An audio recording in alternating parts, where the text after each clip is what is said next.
I am Slick Nick, your personal hero in every single way. Let's pretend that's true. Let's live in that fantasy world.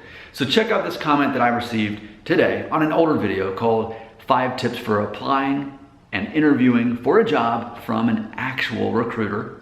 See, what a lot of people don't realize is, yeah, I make like $500 a month off of my YouTube channels. The other one is called The Famous American. You're watching Nick Shell. So between those two videos, the channels, $500 a month on average. But I have a real job, and it's a recruiter. It's what I've been doing since January 2nd, 2006. I recruit. I help people get jobs.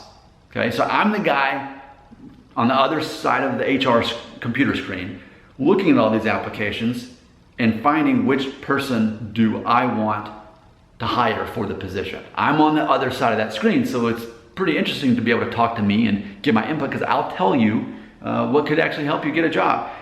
Here's the comment from King Jacob, quote, "Hey Nick, hope you can respond to this." Yeah, I'm going to right now, I'm doing it. "I am graduating college in 6 months and I am applying to jobs already.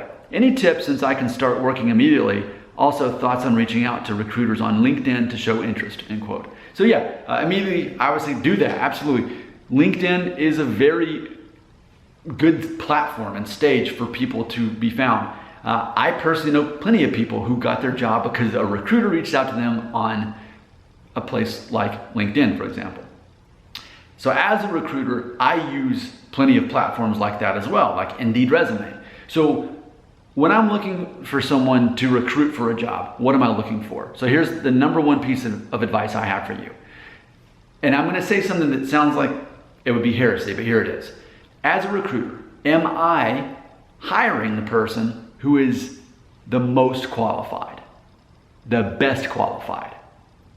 No, because often the most qualified and best qualified is not available because they've got more options. That's how the free market works. They've got 30 recruiters chasing them down. But meanwhile, maybe the only people really interested in that particular job are the people who barely have enough experience in it and they're wanting to build their career. And maybe they're willing to take less money to do it compared to the person, because typically that's how it works. You got more experience, you'll be paid more, right? So what I'm looking for, the person who's the most motivated to get a job. So how do I know who's the most motivated? The person who completes the application on the actual company website. If you're looking at companies and you see a job posted, what I would suggest is immediately go to their website and complete an application. Now, it may take you 30 minutes, but that's, as a recruiter, what I'm looking for first, before I look at all the third-party applications, because those are usually like pretty basic, right? It doesn't tell me usually a whole lot about the person. But if I see that they've already completed an application on our website, that's the first person I start with, because it's the easiest to get them hired compared to the other person. Because the other person still has to complete an application. This person's already ahead. They've already completed it. So from there, I can easily reach out and I don't have to get them to do extra paperwork for me. And I see that they cared enough about the company that I work for that they're aware of who I even am. So when I say, "Hi, this is Nick with the company I work with," they know who I am. And I say, you applied specifically for this job. So that's the number one advice I have for you, is apply, do a complete application on the company's website, not just simply a third party. Because think about it this, you're drowning in the noise. How many hundreds of people are doing that same third party application, whether it's ZipRecruiter or Indeed or whatever? I mean, that's fine, that's good. But we're always starting with the people who are already on the website and have completed the application. That's who we're looking at. If you have a way also from there, after you completed the application, to reach out to HR recruiting, sometimes it'll say you can email or call or even text. Always do that. And the magical words you need to say are, "My name is, I applied for this position," whatever the position is, "on your website. My application is complete." That's what I want to hear. I want to know the name. I want to know what the job is. And I want to know that they've completed an application already, because they immediately become my top priority.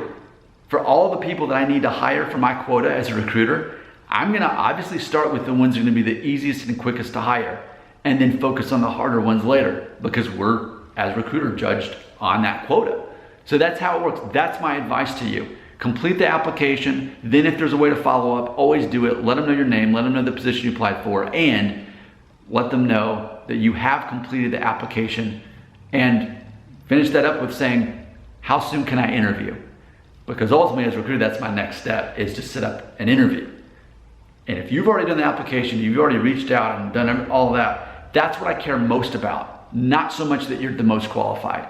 Sometimes often we need to start with, sometimes our only real option are the people who are wanting to make a name for themselves in their career. Again, meanwhile, the most experienced people already found a job or have too many jobs to choose from.